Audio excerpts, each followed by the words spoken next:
Tuhan, sahabat Shalom, dan Bapak Ibu, saudara-saudara yang dikasihi Tuhan.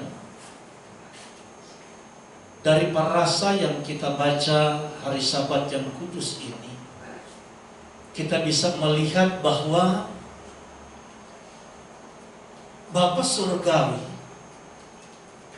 Bapa Yahweh memandang dan melihat bahwa sesungguhnya kemah suci itu atau miskan itu begitu penting. Dan sekali lagi kemah suci ini diperintahkan oleh Tuhan untuk dibangun, untuk dibuat, disampaikan kepada Mose bukan untuk kepentingan Tuhan saya, tetapi semata-mata untuk kepentingan bangsa Israel sendiri. Saudaraku, begitu pentingnya kemah suci itu, sehingga Tuhan sampaikan kepada Mose untuk dibuat sesuai dengan apa yang dilihat oleh Mose, sesuai dengan apa yang sudah Tuhan tunjukkan, perlihatkan kepada dia di atas gunung Sinai. Tidak boleh ada yang salah, tidak boleh ada yang dirubah. Sehingga saudara-saudaraku, konsepnya itu diberikan langsung oleh Tuhan dengan segala ukurannya, begitu detail. Bahkan setiap bahan-bahannya pun ditentukan oleh Tuhan. Bagaimana untuk menempatkan, cara mengatur perlengkapan-perlengkapan yang ada di kemah suci itu pun Tuhan beritahukan kepada Mose. Bagaimana cara umat Israel untuk mempersembahkan korban. Demikian hanya dengan tugas daripada Imam Aharon. Itu semua diberitahukan oleh Tuhan.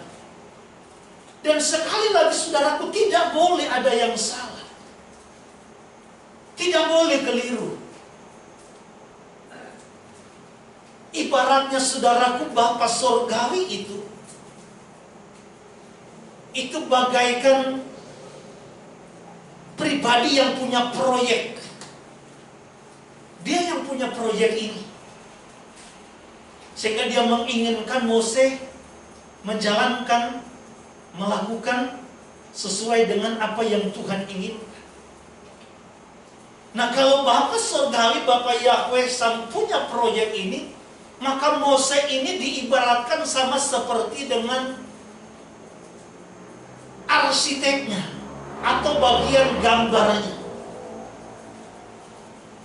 Sementara saudaraku, dua orang dalam kitab Keluaran pasal yang ke-31 yang kita baca, yang ditunjuk oleh Tuhan sendiri, yaitu Bezalel dan Aholiab. Mereka ibarat yang bertindak sebagai mandor sekaligus dengan kepala tukang. Nah, saudara-saudaraku yang dikasihi Tuhan, kenapa kok dua orang ini yang dipilih oleh Tuhan? Kalau kita baca kembali dalam Keluaran pasal 31 ayat 1 bilang begini, berfirmanlah Yahweh kepada Mose, lihat telah kutunjuk Bezalel ben Uri ben Hur dari suku Yahuda, dan telah kupenuhi dia dengan roh Tuhan, dengan keahlian dan pengertian dan pengetahuan dalam segala macam pekerjaan, untuk membuat berbagai macam rancangan supaya dikerjakan dari emas, perak, dan tembaga, untuk mengasah batu permata supaya ditata, untuk mengukir kayu, dan untuk bekerja dalam segala macam pekerjaan. Juga aku telah menetapkan di sampingnya Aholiab ben Ahisama dari suku Dan. Dalam hati setiap orang ahli telah kuberikan keahlian. Kita bisa menangkap di sini bahwa yang memberikan, memperlengkapi keahlian kepada dua orang yang ditunjuk, yang dipilih oleh Tuhan ini adalah Tuhan sendiri sebagai yang punya proyek. Tetapi kenapa yang dipilih ini adalah Bezalel dan Aholia? Padahal ada begitu banyak orang dari berbagai macam suku, khususnya 12 suku Israel ini. Jutaan orang. Tapi kenapa dua orang ini yang dipilih? Bisa saja yang lain, saudara.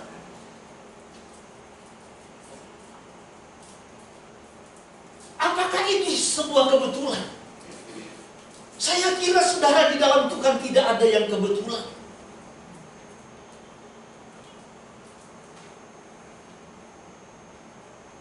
Dia adalah Elohim yang sempurna, yang merancangkan segala sesuatu begitu sempurna, dan tidak mungkin ada yang salah. Firman-Nya begitu sempurna, sehingga apa yang sudah Dia firmankan, apa yang sudah Dia nubuatkan, apa yang sudah Dia gambarkan, itu pada akhirnya juga diwujudkan atau digenapi oleh Tuhan sendiri. Ini untuk membuktikan kepada kita bahwa memang Dia adalah Tuhan yang sempurna. Tidak ada yang kebetulan. Setiap perintah yang Dia turunkan kepada Mose, misalnya contoh Sefer Moadim, 7 perayaan yang Dia perintahkan, tidak ada yang kebetulan. Dan itu semua digenapi. Baik yang sudah terjadi, yang sudah tergenapi, maupun yang akan digenapi kembali dengan skala yang lebih besar. Nah, saudara-saudaraku, begitu juga dengan kedua orang ini. Kita perhatikan baik-baik, saudara, ketika Bapa Surgawi itu menciptakan alam semesta ini. Jadi saudaraku, sebelum Dia menempatkan manusia yang adalah gambaran daripada Tuhan, sesuai dengan Kejadian pasal 1 ayat yang ke-26. Sebelum saudaraku, Bapa Yahweh menempatkan manusia yang adalah gambaran Tuhan atau bayangan daripada Tuhan, maka Dia ciptakan dulu, Dia buat dulu yang namanya kemahnya, tempatnya, rumah daripada manusia yang adalah gambaran Tuhan. Jadi kemahnya dibuat dulu. Maka hari pertama Tuhan menciptakan terang, seterusnya. Baru kemudian Dia tempatkan manusia yang adalah gambaran atau bayangan dari Tuhan. Nah, sekarang saudaraku kembali. Sekarang berbalik. Tuhan inginkan agar supaya orang Israel, manusia yang adalah gambaran Tuhan, membuat sekarang kemahnya atau rumahnya Tuhan, tempat kediaman daripada Tuhan. Karena Dia katakan di sana dalam Keluaran pasal yang ke-25, Mose harus menaruh 2 loh hukum itu di dalam tabut. Mose harus membuat tutup pendamaian itu, tabut pendamaian, tabut perjanjian itu sesuai dengan apa yang diperintahkan. Dan dari sanalah Tuhan akan berfirman.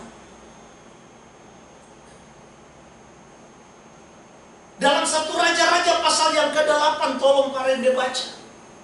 Dari ayat 9 sampai ayat yang ke-13, Salomo menyatakan sungguh bahwa bait suci yang dia bangun, sebagaimana yang diperintahkan oleh Tuhan sendiri kepada ayahnya Daud,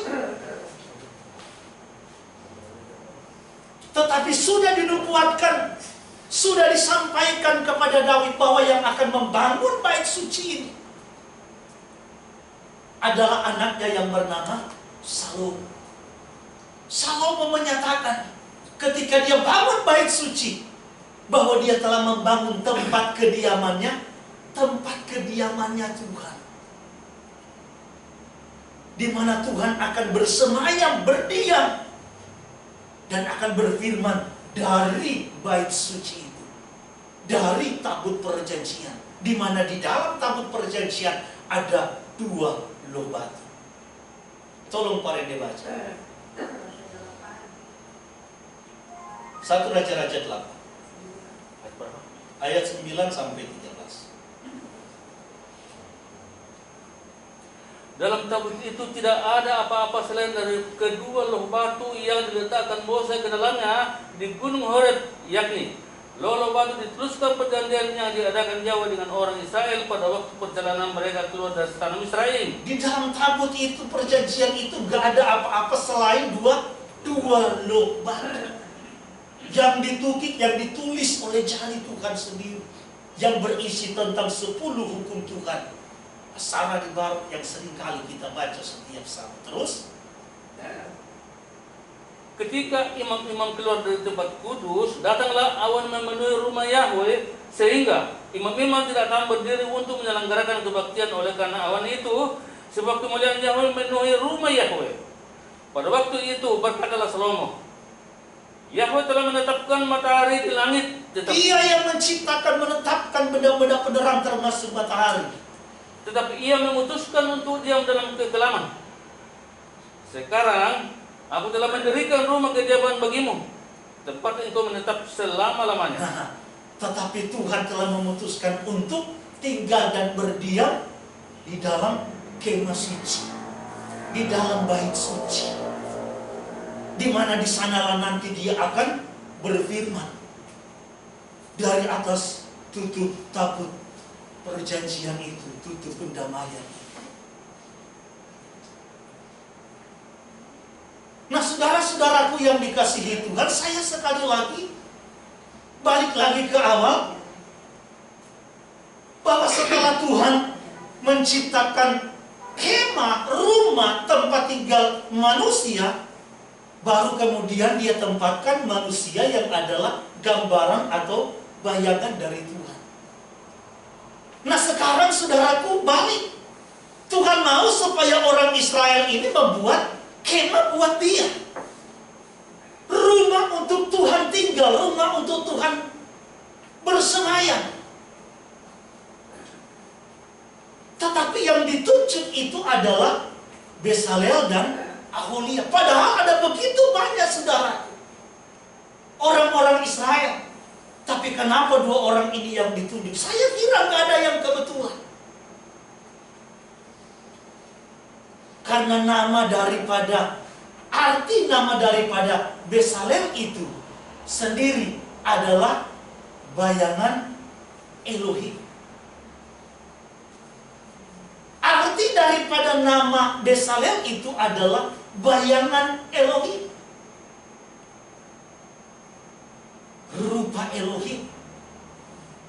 Dan Aholiab itu, saudaraku, arti dari nama Aholiab itu adalah kemah Bapa atau rumah Bapa. Jadi saudaraku, 2 orang inilah yang dipercayakan. Bisa saja saudaraku, mungkin Berlin yang dipanggil, Rende yang dipanggil, yang ditunjuk, Nixon misalnya. Ya setidaknya nama-nama orang Yahudi lah. Ya. Tapi kenapa 2 orang ini? Dan saya sekali lagi tidak ada yang kebetulan. Arti daripada nama Besaleel itu adalah bayangan Elohim atau gambaran Elohim. Arti nama dari Aholiab itu adalah kemah Bapa. Dan 2 orang inilah yang dipercayakan untuk menjadi kepala tukang sekaligus mandor yang akan mengerjakan pembangunan kemah suci ini. Nah, saudara-saudaraku yang dikasihi Tuhan, begitu pentingnya kemah suci ini. Begitu pentingnya bait suci ini di hadapan Tuhan, di pemandangan Tuhan. Sehingga sampai di dalam kitab Hagai pasalnya yang pertama, kita melihat di sana bagaimana Tuhan begitu marah kepada orang Israel. Marah kepada yang namanya Yahuda. Karena pembangunan bait suci sudah terabaikan. Mereka masing-masing, kata firman Tuhan, sibuk dengan urusan mereka sendiri. Mereka masing-masing sibuk memapani, mendandani, sibuk untuk mengurusi rumah mereka masing-masing. Sementara rumah Tuhan, sementara bait suci, mereka lalaikan, mereka abaikan. Dan Tuhan marah kepada orang Israel, saudara. Begitu marahnya Tuhan, sehingga apa yang kita baca, saudara, dalam Hagai pasal yang pertama, ayat yang ketiga, maka datanglah firman Yahweh dengan perantaraan Nabi Hagai bunyinya, apakah sudah tiba waktunya bagi kamu untuk mendiami rumah-rumahmu yang dipapani dengan baik, sedang rumah ini tetap menjadi reruntuhan? Oleh sebab itu beginilah firman Yahweh semesta alam, perhatikanlah keadaanmu. Kamu menabur banyak tetapi membawa pulang hasil sedikit. Kamu makan tetapi tidak sampai kenyang. Kamu minum tetapi tidak sampai puas. Kamu berpakaian tetapi badanmu tidak sampai panas. Dan orang yang bekerja untuk upah, ia bekerja untuk upah yang ditaruh dalam pundi-pundi yang berlobang. Beginilah firman Yahweh semesta alam, perhatikanlah keadaanmu. Jadi naiklah ke gunung, bawalah kayu dan bangunlah rumah itu, maka aku akan berkenan kepadanya dan akan menyatakan kemuliaanku di situ, firman Yahweh. Karena kamu mengharapkan banyak tetapi hasilnya sedikit, dan ketika kamu membawanya ke rumah, aku menghembuskannya. Oleh karena apa? Demikianlah firman Yahweh semesta alam, oleh karena rumahku yang tetap menjadi reruntuhan, sedang kamu masing-masing sibuk dengan urusan rumahnya sendiri. Bapa surgawi Yahweh Elohim itu, saudaraku, memandang penting yang namanya bait suci. Dalam Keluaran 25 tadi yang saya sebutkan ayat 31 dan 32, tolong Pak Rene baca sekali lagi untuk mengingatkan kita. Keluaran 25 ayat 21 dan 22. Haruslah kau letakkan tutup penerimaan itu di atas tabut, dan dalam tabut itu engkau harus menaruh loh hukum yang akan diberikan kepadamu. Dan di sanalah aku akan bertemu dengan engkau.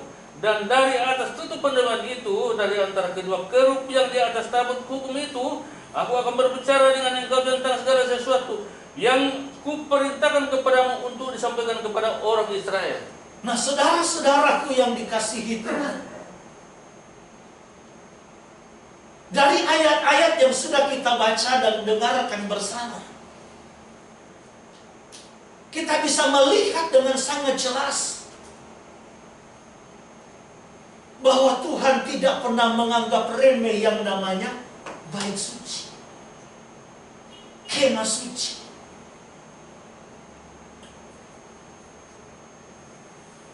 Tetapi saudara-saudaraku yang dikasihi Tuhan, bahkan di dalam Matius pasal yang ke-21 dari ayat yang ke-12, begitu Yeshua mendapati bagaimana bait suci itu, saudaraku, sudah dijadikan pasar oleh sekelompok orang, tempat penyamun. Begitu Yeshua melihat, saudaraku, dia begitu marah.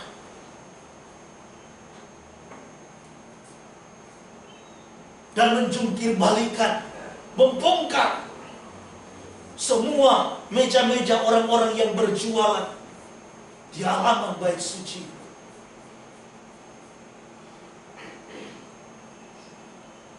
Yeshua berkata, rumahku ini akan disebut rumah doa, tetapi engkau menjadikan rumah ini sebagai sarang penyamun.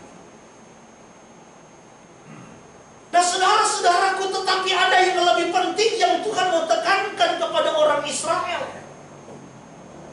Ketika bait suci pertama itu dibangun begitu megah oleh Salomo, sangat begal, saudara. Kita tahu bersama bagaimana hikmat Salomo itu begitu terkenal sampai ke ujung dunia. Bukan cuma hikmatnya, termasuk kekayaannya yang sangat luar biasa. Sehingga Salomo ketika membangun bait suci pertama ini, dia bangun dengan begitu megahnya.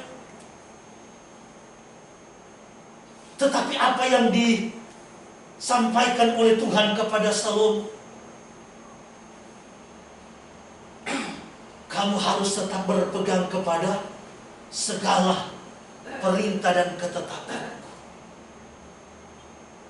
Kamu harus berpegang kepada segala hukum dan ketetapanku, kepada firmanku, kepada Torahku.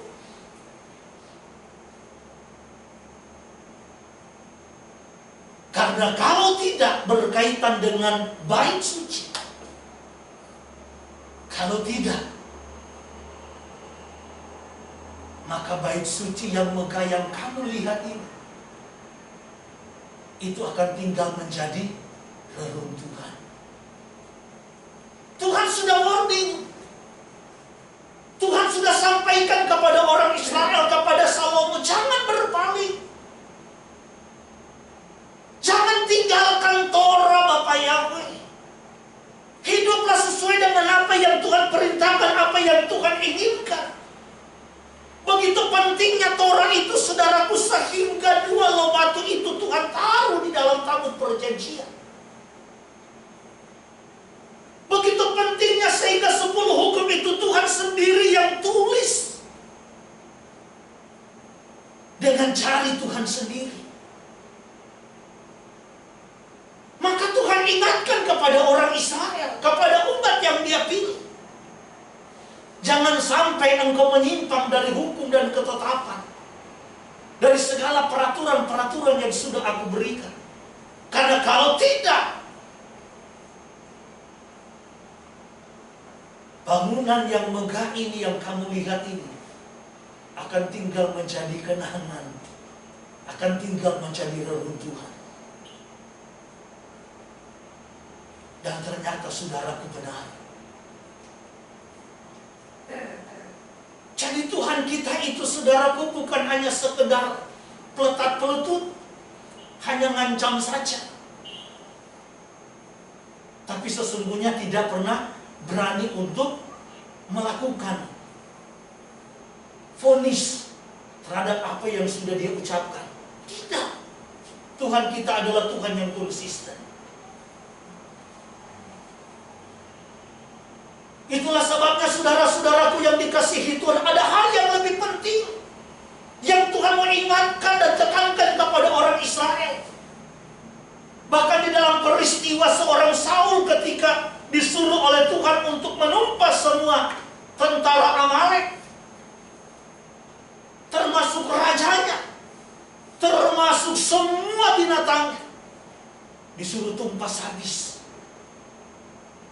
Dan kita tahu bagaimana seorang Saul dengan tujuan yang baik, dengan tujuan yang mulia, tetapi sayang caranya tidak baik. Tujuannya dia ingin mempersembahkan, katanya, korban-korban itu kepada Tuhan. Padahal Tuhan suruh kepada Saul untuk menumpas semuanya. Dia tidak, saudaraku, menumpas semua. Ada ternak-ternak, lembu-lembu yang tambun, domba-domba yang tambun yang dia tahan, dia simpan.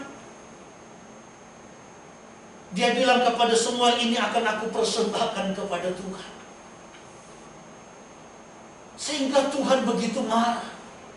Karena yang Tuhan inginkan adalah sebuah ketaatan. Mendengar lebih baik daripada korban, taat lebih baik daripada korban. Bukan berarti bahwa korban juga tidak baik, ini juga salah. Dalam konteks Saul memang yang Tuhan inginkan agar supaya semua ditumpas, nggak ada yang disisa. Tetapi Saul tidak mendengarkan. Dia lebih mengikuti apa yang menurut dia mungkin baik, apa yang menurut dia benar. Itulah sebabnya apa yang baik dan benar menurut kita belum tentu baik dan benar menurut Tuhan. Apa yang baik dalam pemandangan kita belum tentu baik dalam pandangan Tuhan. Maka hari ini saudaraku, melalui Midras hari ini saya mengingatkan kepada kita.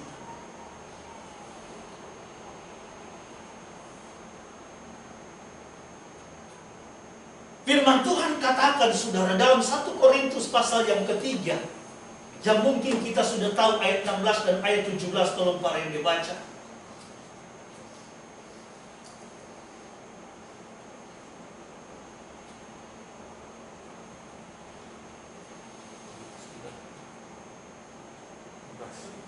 Iya.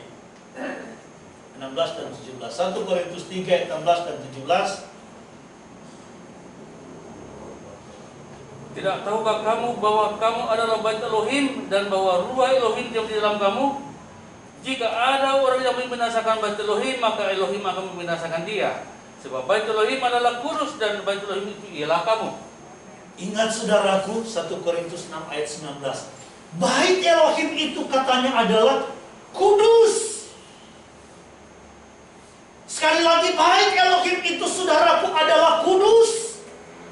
Dan bait Elohim itu adalah kamu, orang-orang yang percaya kepada Yeshua HaMashiach, yang beriman kepada Yeshua HaMashiach. Karena kamu telah dikuduskan dengan darah Yeshua HaMashiach dan dikuduskan dengan firman Elohim. 1 Korintus 6 ayat 19.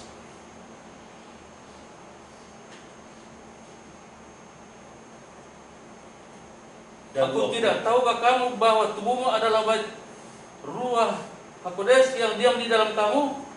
Ruah HaKodesh yang kamu peroleh dari Elohim, dan bahwa kamu bukanlah milik kamu sendiri. Ayat 20. Sebab kamu telah dibeli dan harganya telah lunas, dibayar, karena itu muliakanlah Elohim dengan tubuhmu. Ingat baik-baik. Kata firman Tuhan, kita yang beriman percaya kepada Yeshua HaMashiach, kitalah katanya bait Elohim itu.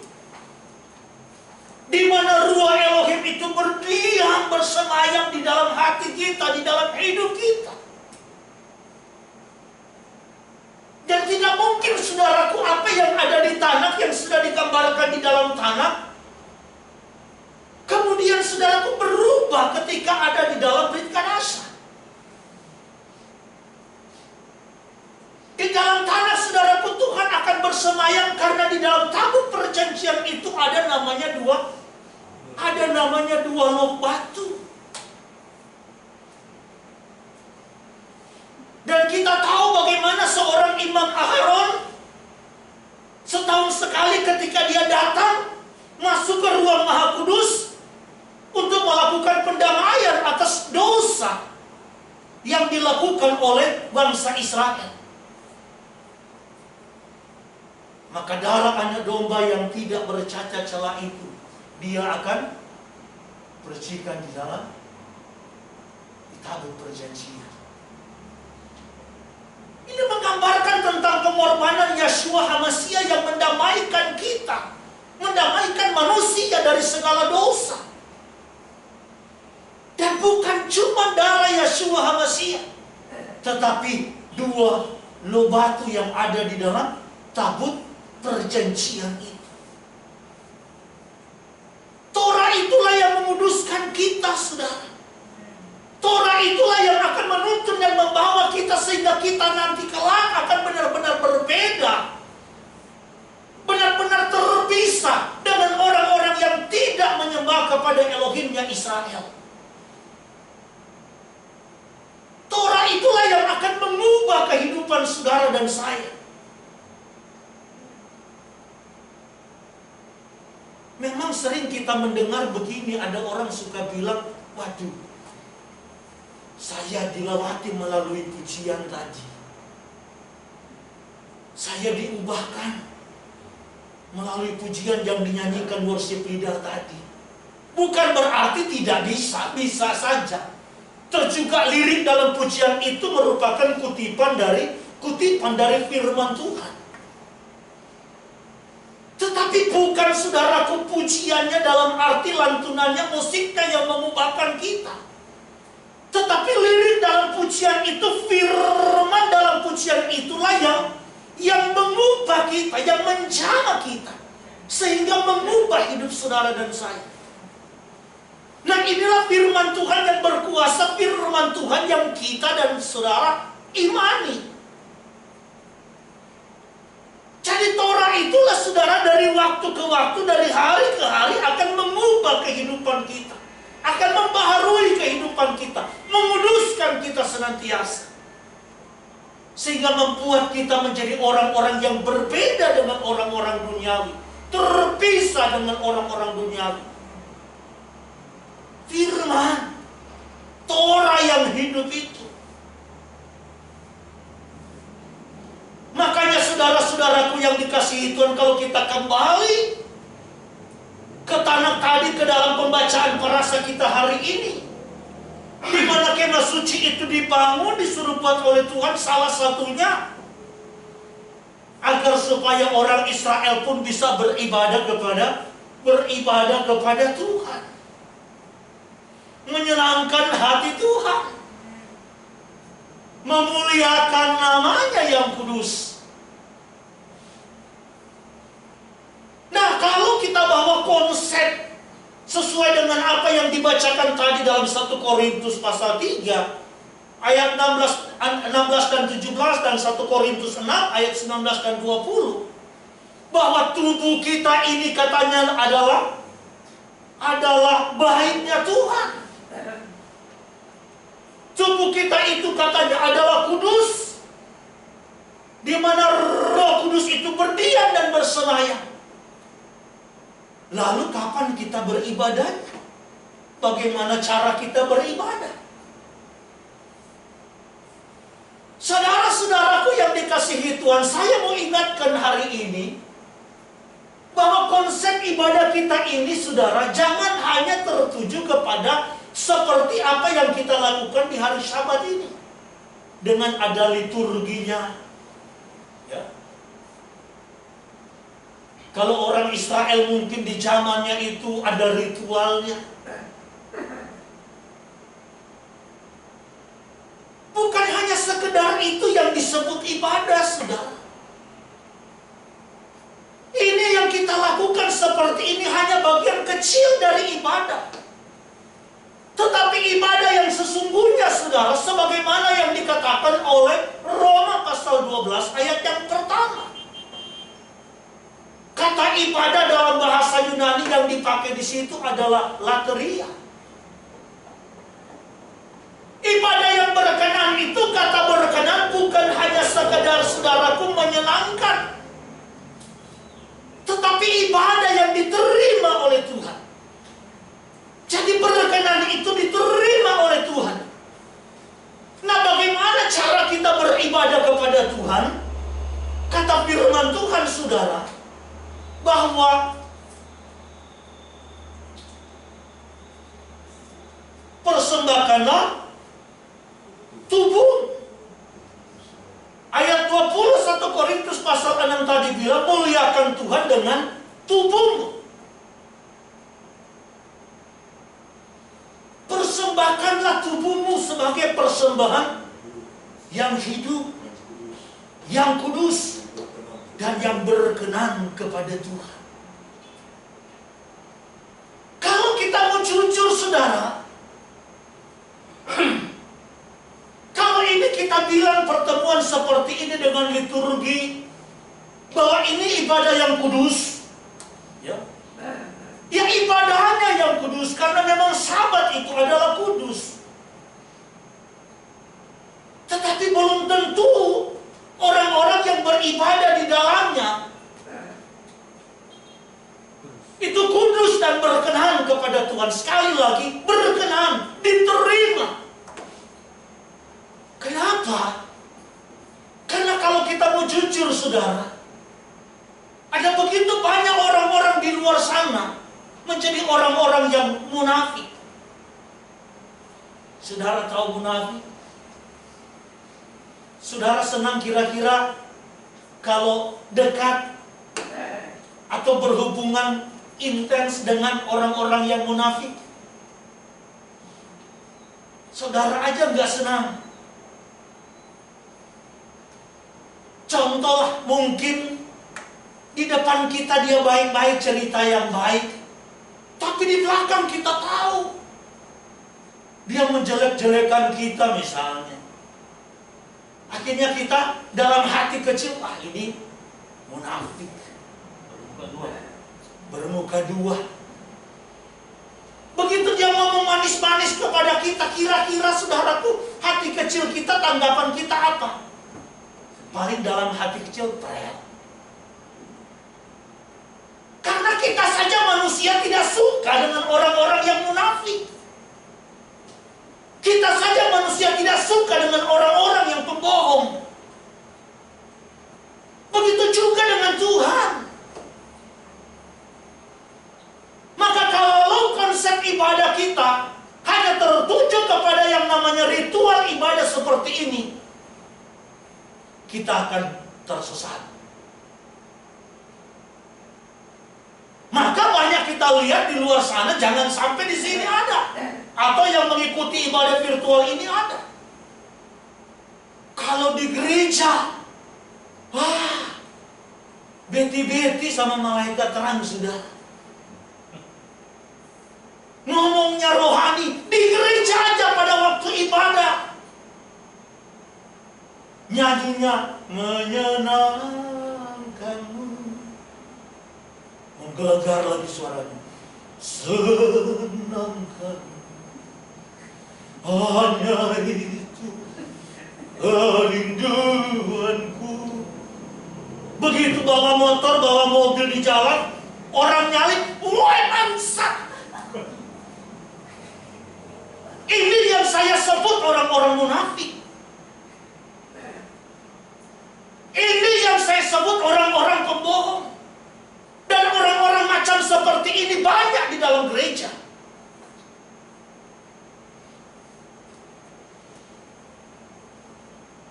Banyak. Bagaimana mungkin kata firman Tuhan Yakub dalam suratnya, dalam satu sumber mata air dua keluar aliran yang berbeda. Gak mungkin, sudah. Jadi kalau di sini bersih, kalau di sini kudus, pasti yang keluar pun adalah bersih dan kudus. Tuhan kita itu adalah Tuhan yang sempurna, Tuhan yang besar, dan Tuhan yang benar. Nah, kalau kita memuliakan Dia yang besar, Dia yang sempurna, Dia yang benar, hanya saat kita ibadah seperti ini, waduh, nggak cukup, saudara.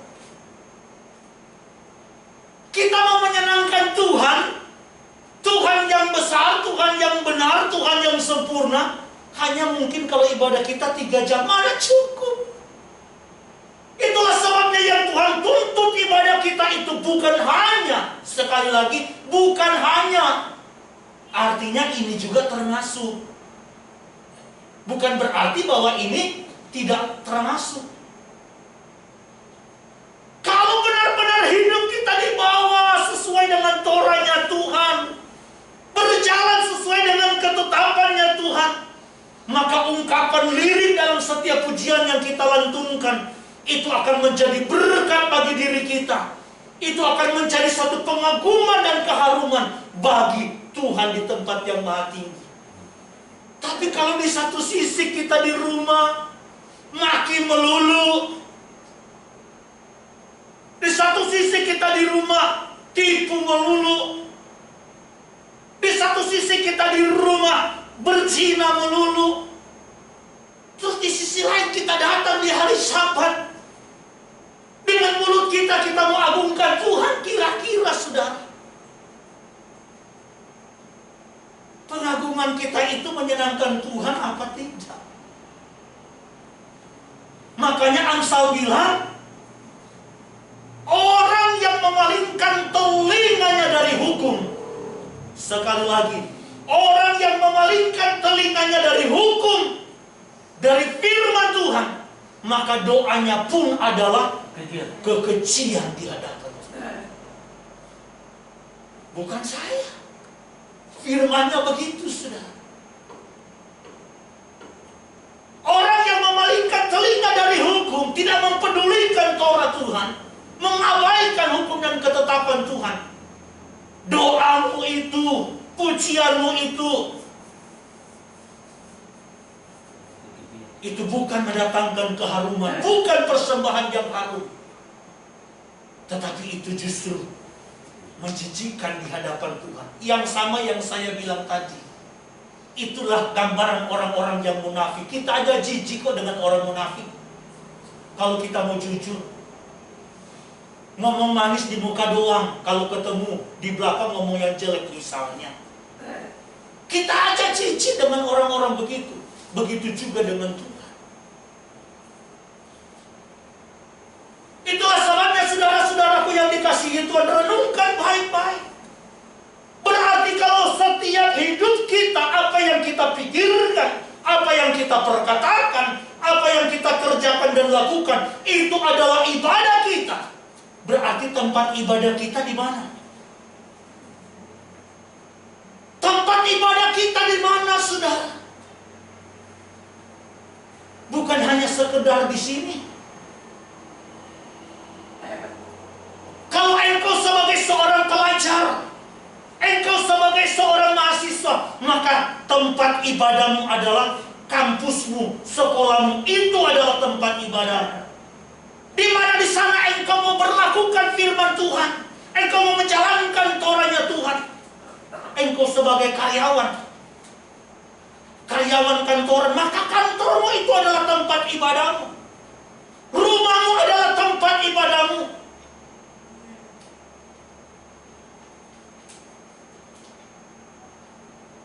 Amin, saudara.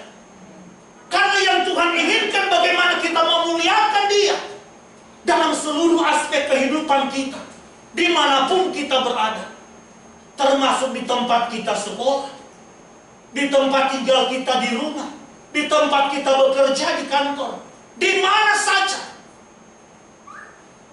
Itu adalah tempat di mana engkau menjalankan ibadahmu. Maka ditekankan tadi ayat yang ke-20, muliakanlah Tuhan dengan tubuh. Jadi saudara-saudaraku yang dikasihi Tuhan, melalui midras hari ini, saya mau ingatkan kembali lagi kepada kita. Karena kita rindu agar supaya apa yang kita persembahkan kepada Tuhan, itu benar-benar dengan sebuah ketulusan, dengan sebuah kemurnian. Ketika kita menaikkan pujian, lantunan dalam setiap lirik, itu benar-benar saudaraku keluar dari hati kita. Itu benar-benar sesuai dengan apa yang kita jalankan, apa yang kita lakukan. Itulah yang Saul selalu bilang, kalau seandainya aku hidup, aku mau hidup hanya untuk memuliakan Tuhan. Dimanapun aku berada, aku mau memuliakan Tuhan. Karena kalaupun aku mati, itu adalah keuntungan bagi aku. Nah, saudara-saudaraku yang dikasihi Tuhan,